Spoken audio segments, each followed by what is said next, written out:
Okay. I'm going over your questions, y'all. And you guys have a lot, which is fine. This list could be longer, but I'm just going to go through a couple of these questions you guys asked and my thoughts on them and actually explain some of my plans to y'all. So let's get started. We'll start with this one. Or that one. That one's easier. We'll start there. Nate Blakely, who's the name? Nate Blakely in the game. Trusted, respected, he's got the fame. Nate Blakely, say it twice. So let's just jump in with the perfect place to start, which is the front gates of the Capitol building. For as long as anyone can remember, the USSS are the ones who are manning the gate. However, what that leads to is that when there are situations within the city, we are now torn between having to choose if our front gates are going to be covered to assist you guys with gun licenses and family insurances, to do we go to a situation with 5 members to support our Leo teams. Because of that, I'm going to make an internal change. You as a citizen will never notice it. It will just be how my org runs itself. IA, Internal Affairs, and HR, Human Resources, will be the ones manning the front gates. Because, yes, 90% of people who come up are going to ask for a gun license or family insurance or home insurance, okay? But what about the others? Almost every other thing that they come up for that does not involve the DOJ and requesting a lawyer is, I'd like to join, or I have a complaint about your org. So, in doing so, I'm going to have them run the front gates. IA, HR members are going to be the ones at the gates. They can file your complaints. They can hire you. They're also the ones who are supposed to be friendly. Why am I putting the Secret Service, who are shooters, as the people who are supposed to engage with the new people and teach them how to give out their passports and show licenses and stuff? I think this is a super change that will be super effective, and it leads me to my next point. So what am I going to do with my USSS now that they're not on the front gates? Well, it's very simple. They're going to become an auxiliary force for the Leos. Any Leo now that is trying to go into the ghetto or who is trying to do spec ops but might not have enough people, we at government can make departments to all of them, including EMS on the weekends during peak times, and be like, hey, Gov to FIB, I have 5 additional USSS officers. Are you in need of any assistance? Think about now how many times we can go and stop a house robbery in the ghetto or in Sandy Shores with SAHP, or stop the doctors from being harassed on the weekend and hearing patch me, patch me, patch me, patch me all day long until they quit, and then we don't have anyone at PH and you can't get med kits. It's a very simple, easy thing that also now assists with the security of the system, cooperation between all organizations, and also something you can roll out on day one. You're going to notice a pattern. Every single thing that I'm going to talk to you today is already done, planned, ready to go out on day one, and you will not notice a change on how you interact with the city. You will see a change in how the city interacts with you in a more efficient, calmer way, because things are just going to kind of work out a little bit smoother. There's going to be a lot less confusion. People are going to be at the right place at the right time. All right.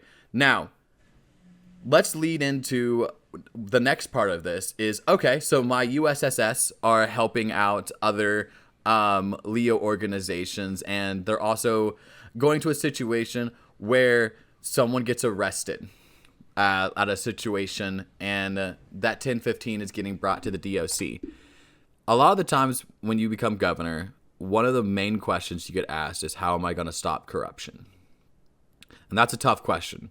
That's a lot to unpack. However, I think that 90% of corruption is based in lack of knowledge. And it's educating people, because sometimes they are doing something wrong. They just don't know it. Or they don't know how serious what they're doing is wrong.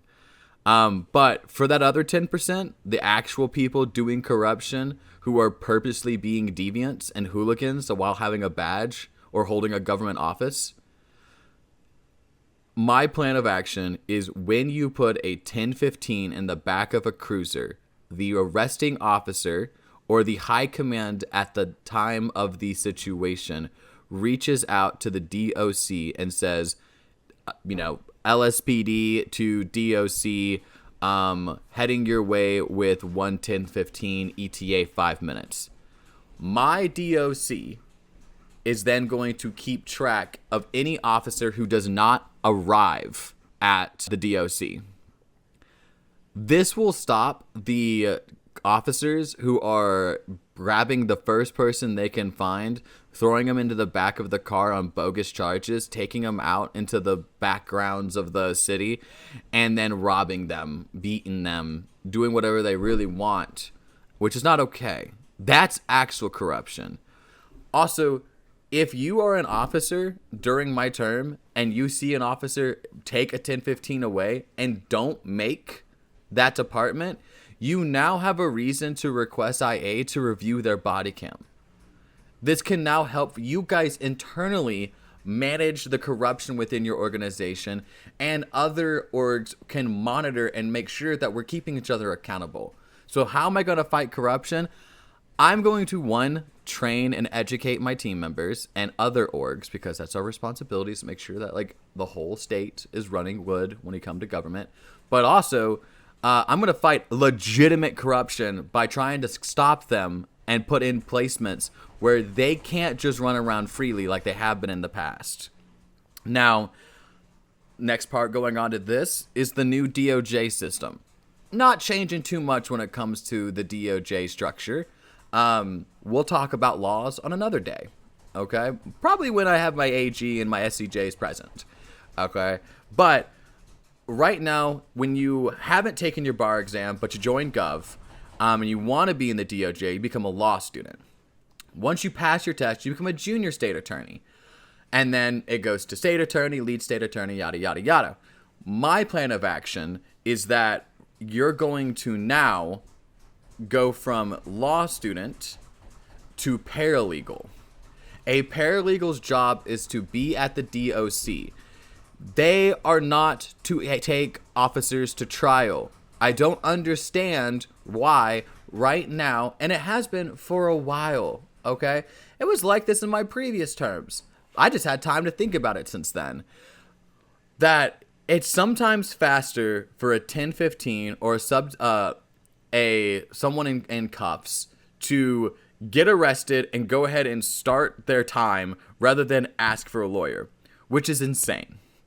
So my idea is that when you go to the DOC and you meet with a paralegal or even an attorney, they are going to just be reviewing the officer's body cam for validity and proof of crime.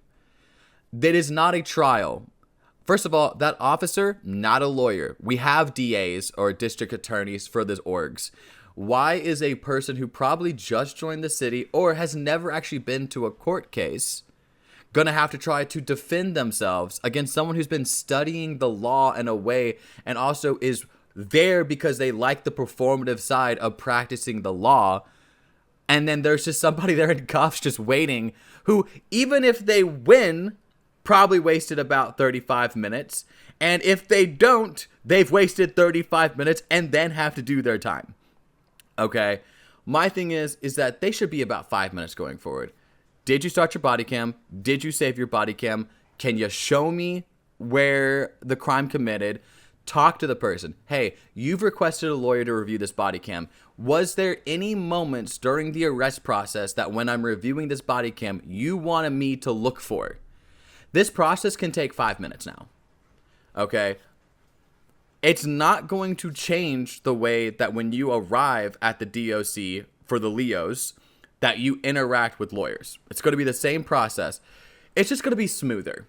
It's going to be quicker. You're not going to have to debate as much. We're just looking for facts. Okay? And let's say that I go, hey man, I don't really see this guy doing the crime that you said he was doing. I am a paralegal. Okay? So I'm going to suggest, in my knowledge of the law, that you do not arrest this person. However, you still do have the right technically to arrest this person because we did not go to trial. However, if you do arrest this person, I will be taking this to trial. I'm going to sit with them while they're in their cell, get them on the Gov email, and we're going to fill out an appeal, and I'm going to assign a lawyer, and we're going to give you a court date. If you fail to show up or lose the case, you could receive a warning, a strike, or termination following an arrest. So those are my suggestions. You, as the officer, have the final call, of course.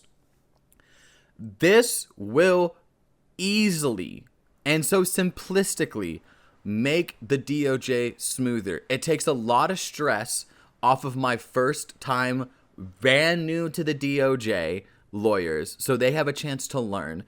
Also, it will teach the Leos who are coming, who might also be new, what makes a valid body cam. And then also, as the citizens, we're still going to be checking. That's all we basically do, though, already, is that, but the lawyer tries to debate, is this a valid body cam? Well, did they technically do this? Or are you assuming you're not at trial? The Leos don't have a lawyer available, and you're not in front of a judge. Okay? I see a lot of improper balance of powers almost always at the DOC. I aim to fix that. Okay, and hopefully with this, de-escalate some conflict between Gov and other orgs when it comes to, I should have been able to arrest that person, yada, yada, yada, leads to bigger issues. So that's that plan. And then my final plan is also very simple. I'm going to make a calendar that, like a digital calendar that is accessible by all the state leaders and the deputies. We're all going to be able to work on it together. This calendar lets us schedule meetings with each other so we don't have to make a million departments trying to figure out where everyone is. Okay? Because let's be honest with you, you might be sleeping. I don't know that you're sleeping. I don't know what your time zone is, but for the last 6 hours, I just asked where the FIB director was. That's just an example. This will let us set up meetings in advance. What it also does, it allows state leaders and Leos to be able to schedule NG ammunition runs so that on Sunday, they could be like, hey, on Tuesday, I want 5 trucks at 12 o'clock. And then on Friday, can I get 7 trucks at 1800? NG can look at that and go, oh, yeah, for sure. I'll make sure I have people there. It will cause so much diffusion of conflict, and every Leo will have body armors and ammunitions and guns. You won't have to worry about clocking on to duty and not having enough AR ammo and you have to use the submachine guns, or not having enough body armor to protect yourself when you're going to a store raid.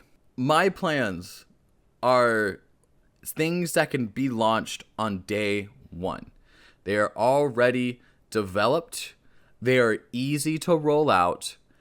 You as a citizen are not going to experience really a lot of change on how you have to interact. You're not going to have to learn a whole new way of interacting with Gov because of my term. It'll look like it's the same old, same old. However, you're going to notice things just happen to seem running smoother. Things seem more efficient. People seem a little bit more happier. Yeah. That's my job. That's what I'm trying to do. So, I hope that you guys have enjoyed kind of hearing some of my policies. This is what I plan on doing. I will address one more thing, and it's about the DOJ. Okay. A lot of people, more people than I was expecting. I've had more people ask me who my AG is going to be than they have asked me, what am I going to do as governor? Which to me is insane. Because my AG is going to be Nyland Moore. And some of you are praying saying, Nyland who? For me, the answer is exactly.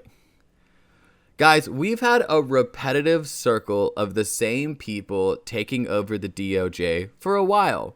Kind of since the beginning of the city. Okay? I, in 60 days, cannot come in and fix the entire DOJ. Any candidate that says that they can is either optimistic or knows that they're lying to you. The DOJ has been around for almost 3 years now, and there is a lot of holes. And to be honest with you, there's a lot of rivalries, there's a lot of ego, and there's a lot of the DOJ is the most important, most prestigious, most unstained org in the entire city.